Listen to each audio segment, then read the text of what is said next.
Alô? Prazer enorme estar aqui batendo um papo com vocês.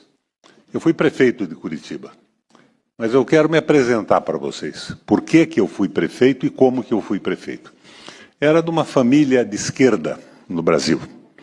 O meu bisavô fundou o primeiro Partido Socialista do Brasil, o Partido Operário Brasileiro. Fundou em Curitiba, no Rio Grande do Sul, em São Paulo e no Rio de Janeiro. Nós viemos do Nordeste, minhas raízes são sergipanas.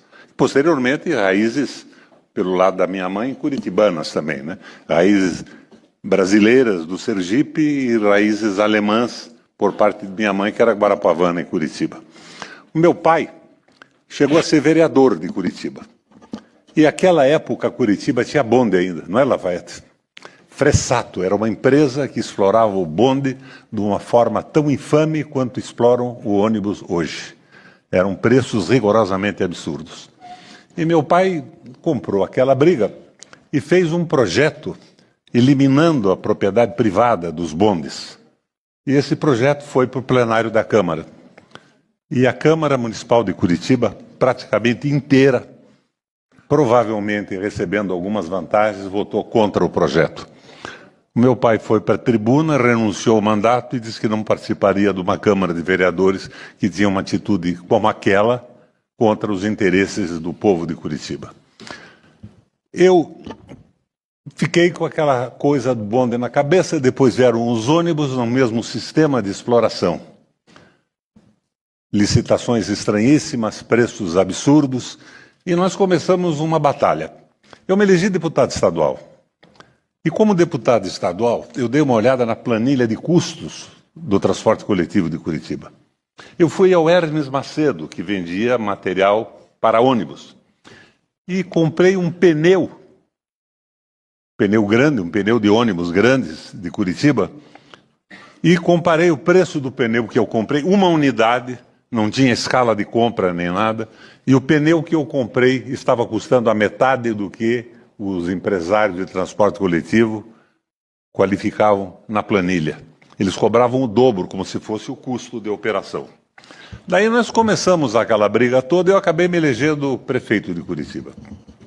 Como prefeito de Curitiba, eu iniciei um projeto que não era o sonho do Lafayette. Eu vou deixar ele mais contente hoje. O sonho do Lafayette é a frota pública. Eu achava que não era possível naquela época. Mas eu montei um projeto que era uma frota pública, ônibus de propriedade da prefeitura, do povo do Paraná, e operação privada, para evitar a pressão política do aumento de pessoal desnecessário, aquela coisa toda. E comprei, à época, perto de 500 ônibus, ou talvez 480, e pus na frota. Mas a operação seria dos empresários. E estabeleci uma regra. O preço que eles ganhavam era por quilômetro rodado, porque a Urbis controlava os fluxos de ônibus, as horas, a quantidade e tudo mais. Porque os empresários que controlam até hoje esse fluxo e ganham, parece que estão querendo mudar isso agora, o Pimentel está querendo mudar, eles forçavam os ônibus a andarem com o maior número de passageiros possível e menos ônibus. Então, aumentava o lucro e diminuía o custo operacional. Não tinha ônibus, mas tinha ônibus superlotados.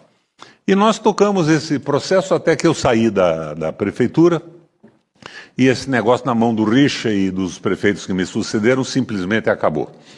Lafayette, que era o herói da guerra do transporte público gratuito, sempre brigando. Hoje eu estou aqui, eu cedi com satisfação esse convite que me fizeram hoje à tarde, porque eu imaginei o Lafayette vai estar lá e eu vou dizer para ele que hoje é possível isso. Existe uma maneira de transporte público gratuito. Bom, em primeiro lugar, vocês discutem se a Urbis pode se apropriar da verba de cada passageiro. Quando nós fizemos o projeto, não era política compensatória, não era moeda. Então, se o trabalhador não usasse o transporte, ele tinha que ser usado para baixar o preço geral do sistema. Não era uma moeda. Mas hoje mudou. Eles colocaram como moeda o vale transporte no mercado. E se eles colocaram no mercado, é moeda e eles não têm direito algum de passar a mão no dinheiro que um trabalhador provavelmente não tenha usado completamente na sua jornada de trabalho. Mas hoje, a possibilidade do transporte público é fantástica. Naquela época, o Vale Transporte foi criado pelo Alcidino Bittencourt Pereira, que era um militante político que teve que se afastar do Brasil durante a ditadura e foi morar na Alemanha, um refúgio na Alemanha, e na Alemanha ele fez curso de urbanismo. E por mim, que tinha feito um curso de urbanismo da Fundação Getúlio Vargas, em Curitiba. Então nós bolamos o Vale Transporte, que era uma política compensatória e não era moeda como é hoje. Então eu acho que a discussão da URB se apropriar da tarifa hoje é impossível. Um advogado aqui ao lado vai concordar comigo. Não tem cabimento, virou moeda. Qualquer um de vocês pode comprar, trabalhando ou não, comprar o Vale Transporte. Transformou-se numa moeda, portanto, acaba essa história de retribuição. Mas eu quero dizer a vocês que naquela época já, a gente bolava o transporte público gratuito, imaginando 1000 maneiras de fazer. O Lafayette insistindo e eu dizendo que não era possível. Não era possível. Não tínhamos força política para mexer nisso. Mas hoje mudou um pouco a coisa. Vocês conhecem a Petrobras? A Petrobras produz 1 litro de diesel e 1 litro de gasolina extraído de um poço brasileiro e refinado por R$1. E nós estamos pagando R$7 na bomba, R$6, R$7 no posto em que abastecemos nossos carros. Muito bem. O Fernando Henrique e o meu amigo Lula cometeram a estultice de vender as ações da Petrobras. Hoje, 64% das ações da Petrobras estão no mercado. Praticamente 98% dessas ações vendidas na mão de multinacionais.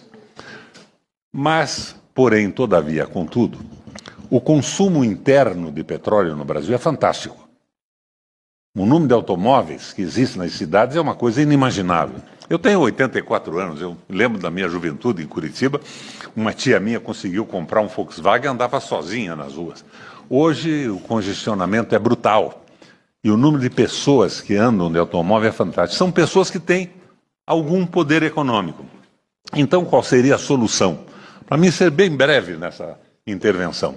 A solução é estabelecer um imposto, criando um fundo de transporte coletivo em cima do consumo de petróleo. O petróleo hoje não precisava estar sendo vendido pelo preço que está sendo vendido, porque está na mão de multinacionais. A BlackRock está mandando na Petrobras hoje. Mas se dermos uma travada nisso e criarmos um imposto, o imposto diminui o preço do petróleo que está sendo vendido agora e faz uma carga razoável em cima do que está sendo vendido daí para frente. Nós queremos um fundo de manutenção de frota pública. E esse fundo de manutenção de frota pública pode sustentar o transporte coletivo de graça no Brasil inteiro. Para vocês terem uma ideia de como anda isso, a nossa proposta, o nosso raciocínio, tem quase 40 anos. Mas hoje a Fazenda Nacional está pensando nisso. E o Lula, que eu confesso a vocês que tem me aborrecido muito com o que tem feito, está pensando em transporte coletivo gratuito também. É uma jogada eleitoral fantástica. Então eu acho que vocês têm que pensar nisso. Existe hoje a possibilidade do transporte coletivo gratuito. Qual era a nossa proposta? Eu comprei uma frota pública. Eu comprei 480 ou 500 ônibus naquela época. E a nossa ideia era operação privada e transporte público. E nós baixamos, naquela época, lembra, Rafa? A tarifa de transporte de Curitiba, que passou a ser a mais barata do Brasil, no melhor transporte do país, porque passamos a operar com quilômetro rodado, a URBS controlando o negócio, não era encher um ônibus de pessoas para aumentar o lucro e sim dar conforto aos passageiros também. Conseguimos a tarifa mais barata do Brasil. Mas eu acho que a evolução possível hoje, com um impostozinho em cima do consumo de petróleo, pode ser viabilizada, e vocês devem começar a pensar nisso. Esse imposto criaria um fundo. E daí temos que pensar se é uma frota pública, organizada e movida por funcionários públicos, ou se vale o que nós pensávamos na época. que era uma operação privada para evitar a pressão política que acabava fazendo uma empresa pública com um número fantástico de funcionários, ou se podemos ter uma operação pública bem regulada, bem policiada legalmente, e nós podemos ter no Brasil, finalmente, de uma forma possível, viável e praticamente imediata, transporte gratuito para o país inteiro. Ônibus. É o que eu queria dizer a vocês.